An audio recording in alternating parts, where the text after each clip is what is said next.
संगमनेरमधल्या राजापूरच्या नूतन माध्यमिक आणि उच्च माध्यमिक विद्यालयातल्या 11वीतल्या विद्यार्थ्याचा रक्तवाढीच्या गोळ्यांच्या अतिसेवनाने मृत्यू झालाय। रक्तवाढीच्या गोळ्या खाल्ल्याने 11वीतील विद्यार्थ्यांचा मृत्यू। संगमनेरमधील राजापूरच्या नूतन माध्यमिक शाळेतील घटना। गोळ्याच्या अतिसेवनाने मृत्यू झाल्याचं कॉलेज प्रशासनाचं स्पष्टीकरण। संगमनेर तालुक्यातल्या राजापूरच्या नूतन माध्यमिक आणि उच्च माध्यमिक विद्यालयात दर सोमवारी किशोरवयीन मुला-मुलींना रक्तवाढीच्या गोळ्या वाटल्या जातात। विद्यार्थ्यांना रांगेत बसून या गोळ्याचं वाटप करून त्या जेवणानंतर खाण्यास सांगण्यात आल्या होत्या। मात्र याच गोळ्याच्या अतिसेवनाने प्रणित गुंजाळ नावाच्या विद्यार्थ्याचा मृत्यू झालाय।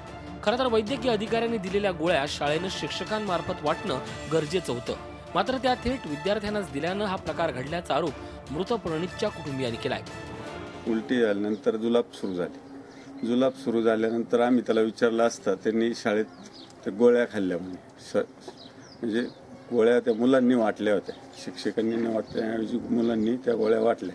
शिक्षक लोक मध्ये पण पडले नव्हते, म्हणजे आले पण नव्हते द्यायला। नंतर मुलांनी ज्या गोळ्या वाटायला दिल्या काय मुलांनी वाटल्या आणि त्याला खाऊ घातले।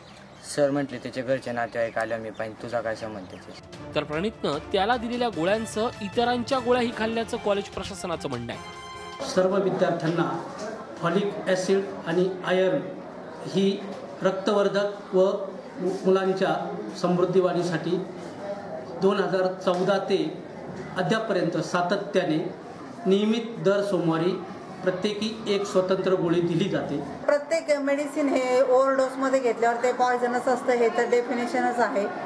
तर त्यांनी किती घेतले हे आपण सांगू शकत नाही। आणि त्याच्यानंतर PM चा रिपोर्ट आणि ज्या डॉक्टरांनी त्याला ट्रीटमेंट दिली त्याची लक्षणं काय होती ते हे त्या डॉक्टर ज्यांनी ट्रीटमेंट दिली ते त्यांनाच माहीत असणार आहे।